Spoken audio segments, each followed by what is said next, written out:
just realized for the thumbnail of this book, I really need to like hold up the entire stack of books, but at the same time, it's kind of an awkward, really big stack of books, and I don't know how I'm going to get all of them into the frame. What's up, booktube? It's Leah Cooper, and today I'm bringing you my annual TBR 15 books to read in 2021. Quick disclaimer, I do not monetize this channel. Feel free to run ad blocker on it, and fuck YouTube. Now, let's talk about the things I want to read this year. So last year I made an annual TBR where I challenged myself to read 20 books in 2020, and they were all physical, well, all but one were physical books off my physical TBR, and I had a lot of fun doing that. I ended up reading 15 out of the 20, and I'm currently reading the 16th off that list. That was like a really great experience, and it really challenged me to read outside of my comfort zone a couple of times and to tackle things that I'd like impulse bought because of booktube or things that had been on my shelf or my TBR for a really long time, and I wanted to do that again. Since I'm going to be a little bit busier this year and I don't think I'm going to be reading as much in the first half of the year, I decided to just go ahead and lower the number to 15, since I have evidence that that is a number I can read. And the other thing I want to bring back is the TBR jar I started using kind of in the second half of the year. I'm going to put all of these books in a jar, and I'm going to pull probably 2 per month, maybe 3 depending on how busy I am that month, because that was also really fun, kind of like the surprise of it. The other thing I'm doing a little bit differently this year is how I'm curating the books. So last year I picked all of the 20 books, and I really picked things that I needed to at least try and read or DNF and unhaul. This year, I didn't feel as strongly about that as I did last year, because I am no longer working at the bookstore and I'm no longer increasing my physical TBR by like 30 books a month. So I don't feel stressed out about lowering my physical TBR as much as I did last year. So instead, I went ahead and asked on Twitter for random numbers, and 7 people responded, and I used those and Goodreads, which you can list all of your books in random order. And I used that to randomize my physical TBR and picked out the corresponding books from the number prompts on Twitter. So that comprises 7 of the titles. And then I asked my boyfriend to participate, and he picked out another 7 books, and I couldn't even explain to you how he picked them. He came up with some kind of equation using kind of esoteric values about like averaging the number of books that would fit in a row and various things like data about me, and he went by color using his number generator. So he picked out another 7, leaving me to pick out one final book. So today I want to talk about the books on this list and show them to you, and credit everyone who gave me a number on Twitter. So number 1 is, well, it's actually number 167. This was Rhea, and that corresponded to Spindle's End by Robin McKinley. Also, this is an interesting fact. 10 of the titles in this pile are mass market paperbacks, and only 5 are trades. And none of them are hardcovers. So I feel like this might sort of be indicative of what my collection also looks like. But anyways, first title is Spindle's End. I don't think I've read Robin McKinley yet, but she is, I think, one of, if not the favorite author of Kelsey from the Fancy Hat Lady Reads. I see her rec McKinley all the time, and so I have picked up a couple of her books as they were coming in, as I saw them in the store. So I think this is maybe a Sleeping Beauty retelling. Yes, this is some sort of Sleeping Beauty retelling. So that is the first one on the TBR. I'm actually really excited for that. And this was published in 2000, so I don't know. I think I might be able to like squeeze this in. Maya said that she is going to run another round of like classic SFF readathon, so I might be able to squeeze this one in, like just barely under the cutoff for old books. Then second book on the TBR is going to be number 29, and this was prompted by Christine Ragland, who was another author friend. And this corresponded to The Courtship of Princess Leia, which is a Star Wars Extended Universe novel by Dave Wolverton. This, I always say, is my favorite Extended Universe novel, but I have not read it since I was like 12 years old. I've been really trepidatious about rereading it because I loved it so much. I like want it to still be good, and I don't know if it's going to be, but I'm still really excited for it. The third book on the TBR is going to be number 112, and this was given to me by Julie. And this is also, interestingly, the only nonfiction book that's going to be on this list, which I do think is fitting because I will say, Julie is someone I see who really regularly works nonfiction into her reading, and I'm always really impressed by that. I like whenever she brings up some like chunky nonfiction book she's listened to on audiobook or whatever, I'm always like, man, I've got all these nonfiction. Why am I not? I need to like read more of those. So I feel like it's pretty fitting. The corresponding book is The Working Poor, Invisible in America by David K. Shipler. Please be gentle. I'm a rental. Guess who never returned her rental book? I was supposed to read this for a sociology class in college at my second university, and I dropped out of that class. I didn't finish it. It was a bad year for me, academically speaking. But I held on to the book. Obviously, I never returned it. And it further stayed in my collection because it sounded interesting. It sounded like kind of an important book to read. I can't read the back because there's the sticker on it, but it's about the working poor and labor in America. It is a little dated at this point, copyright 2004, 2005, but I do think it'll be interesting and probably even more relevant today than it was 15 years ago. And the next book on the TBR is number 202, and this was prompted by Chris Huntley, and this is one of the classics on this list. It is The Moonstone by Wilkie Collins. This is kind of credited as like the earliest piece of detective fiction, which is why I picked it up. And yeah, I don't know anything else about it. I've never read Wilkie Collins before. I also don't know when it was published because the only copyright in here is 1984, which this book is not from 1984. It's always good to like throw in a classic. Keep reading those from time to time. Number 5 on my TBR is going to be number 3, and this was prompted by Jace Ellis, and that is Life Expectancy by Dean Koontz. I have never read any Dean Koontz, but I was recommended this by a former coworker at the bookstore. I said I wanted to read a little bit of like classic horror, or not classic, but I wanted to get into like horror fiction a little bit, and he specifically suggested this one to me. So a really nice, like unread copy came into the store, so I picked it up. I have no idea what this is about. Again, never read Dean Koontz, but we'll see. Then number 6 is corresponding to number 99, and this was left by Liz Horton, and that is Jane Steele by Lindsay Fay. I always get this book confused with another book that came out around the same time, but this is like, I think, a murdery or assassin retelling of Jane Eyre. A sensitive orphan, Jane Steele suffers at the hands of her aunt and cousin, then at a grim school where she fights for her very life until she escapes to London. After years of hiding from the law while penning macabre last confessions of the recently hanged, Jane thrills when she discovers that her aunt has died and her childhood home has a new master. Burning to know whether she is in fact the rightful heir, Jane takes the position as a governess of a 9-year-old ward in his care and meets the marvelously strange new residents of Highgate House. So yeah, I think this is like very loosely based on Jane Eyre, but pretty wild. But I think it'll be really interesting. Like, that back sounds really interesting. So this is a book I picked up because of BookTube. I had seen it around BookTube. Though, like I said, I was also getting it confused with another book that was also really big on BookTube. But I think it'll be fun. I want to say that was a favorite book of Melbourne on My Mind, whose channel is deleted now, but was a very cool booktuber a couple years ago. I really loved watching her videos. I think that's where I heard about that book.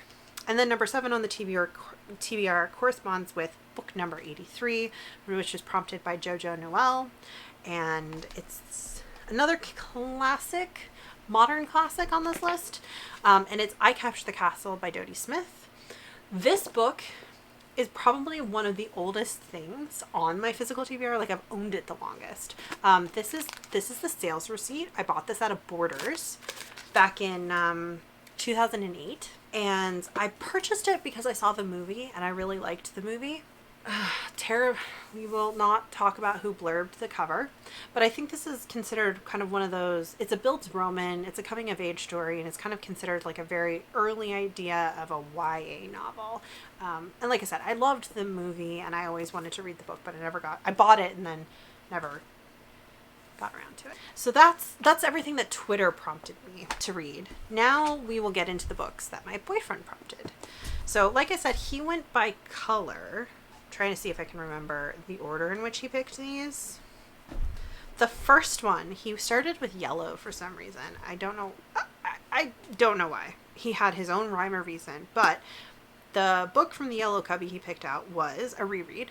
That is Tales from Jabba's Palace. This is another Star Wars Extended Universe novel. This one is incredibly beat up because I read it at least once, possibly twice as a kid.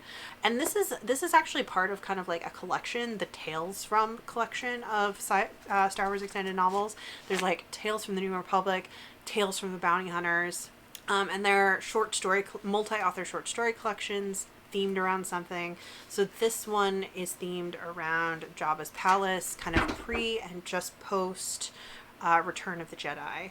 And I really liked these. They were edited by Kevin J. Anderson. I read this one and I read the Bounty Hunter one. I might have read one other. Those are the two I remember. And I enjoyed both of those a lot. So excited to do this reread. The next thing he picked was out of the Black Shelf. And this is kind of one I'm a little trepidatious about. And that is Simon the Cold Heart by Georgette Hare. So I purchased this several years ago. It was more because of romance Twitter. Georgette Hare gets held up as a really great example of historical romance. And at the time I didn't realize how problematic she was. She's got an unfortunate amount of anti-Semitism, I think, in her books, and possibly other forms of racism. I'm not really clear on all of it, but I didn't know when I purchased this book. And I also don't know if any of that appears in this book. This is a Crusades era story.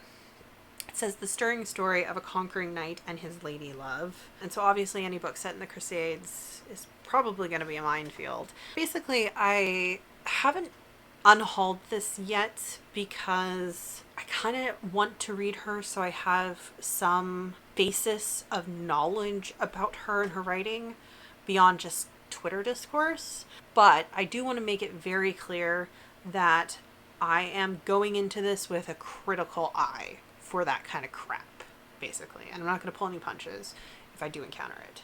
Better it go into the TBR and maybe get unhauled by the end of the year than just languish on my shelves forever, right? Then after that, he picked from the White Shelf, and it was actually a different book, but it was like the fourth book in a series. That series would be the TBR Books by Naomi Novik. Obviously, if any series book got picked, I would just actually put the next book that I need to read on the TBR. So that's what I'm doing here. I was holding off reading these until I owned all of them. I might be missing one, but I have most of the collection, and I finally read Spinning Silver. That was the other thing. I wanted to read Spinning Silver because I paid so much money for it before I tackled this series. This is Novik's original series. It is historical fantasy, retelling of the Napoleonic Wars with dragons. I think it'll be really good. I love Naomi Novik. I hope it's really good, but we'll see this year. We'll see. After that, he picked a red book, and that turned out to be Mossflower by Brian Jakes.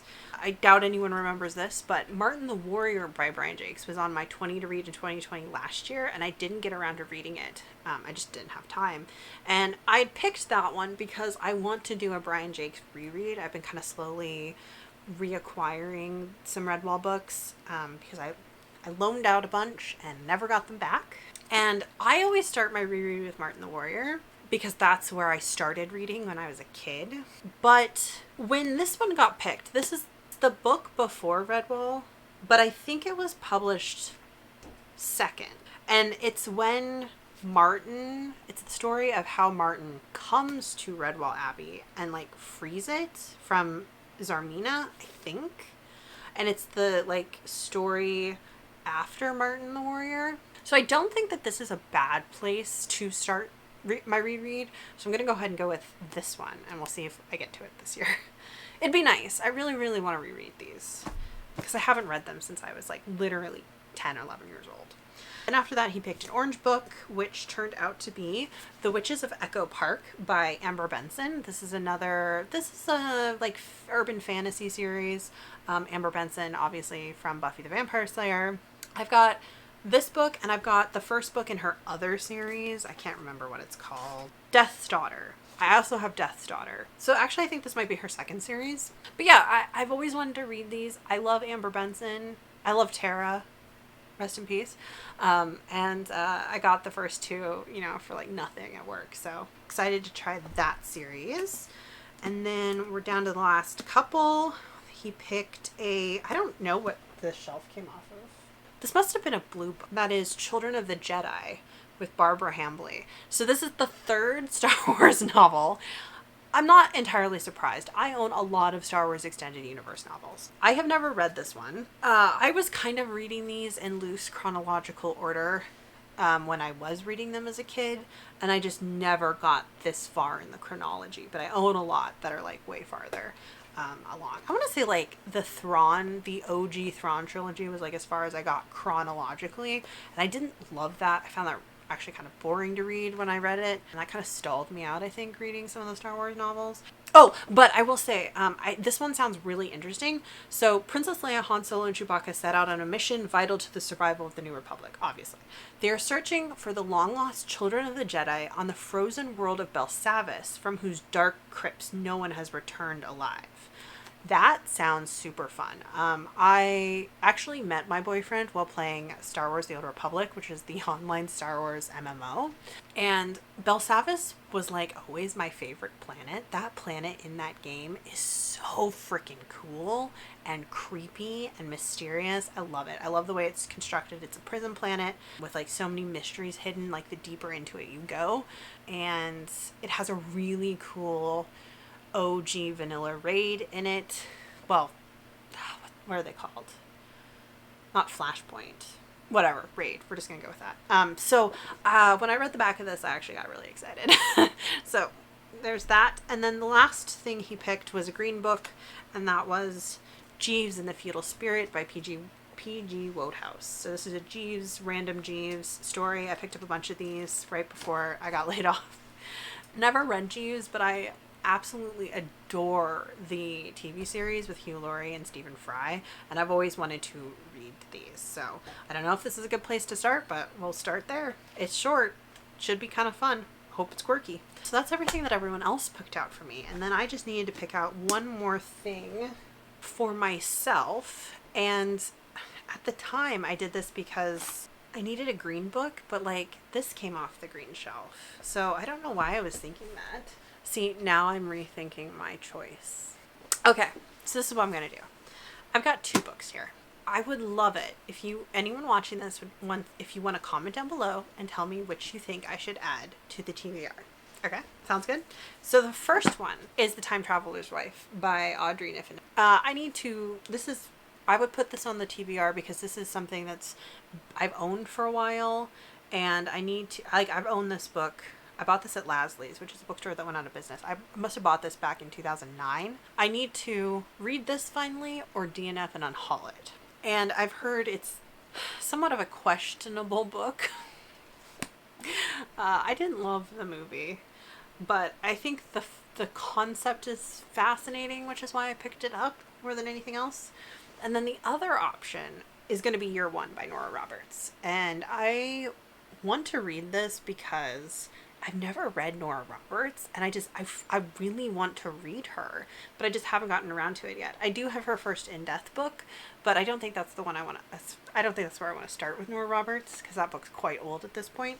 But this is one of her newer series, and this is post-apocalyptic, and I think there's also kind of like a weird, like, magic-ish element to it. So this is from 2017, first in a new series, and it's definitely got, like, a speculative element to it. So I think it's, like, a better place for me to start with Nora Roberts, which is why I picked it up. So if you have an opinion about which book I should put on my final TBR, feel free to let me know down below. And if enough people respond and there's like a clear split on which, I will add that to my TBR. These are the two options you have. If YouTube polls still existed, I'd make a YouTube poll, but you know, YouTube loves to delete features that people use and enjoy. Have I said fuck YouTube yet? Anyway, so that is my annual TBR for this year. All 14/15 books that I want to get read. And I think it's a strange mix of like rereads, impulse buys, stuff that I've owned for ages that needs to get read, and you know, 3 Star Wars novels. But I'll never say no to like a Star Wars novel. Let me know which ones of these books sound really interesting to you. Have you read any of these books? It definitely skews kind of like older, the publishing dates for these, which is also great because I want to work on reading more backlist stuff this year. Thanks so much for watching. I don't know what my next video is going to be. It's probably going to be like my wrap up for January or something in a month. But I hope to see you then. See ya.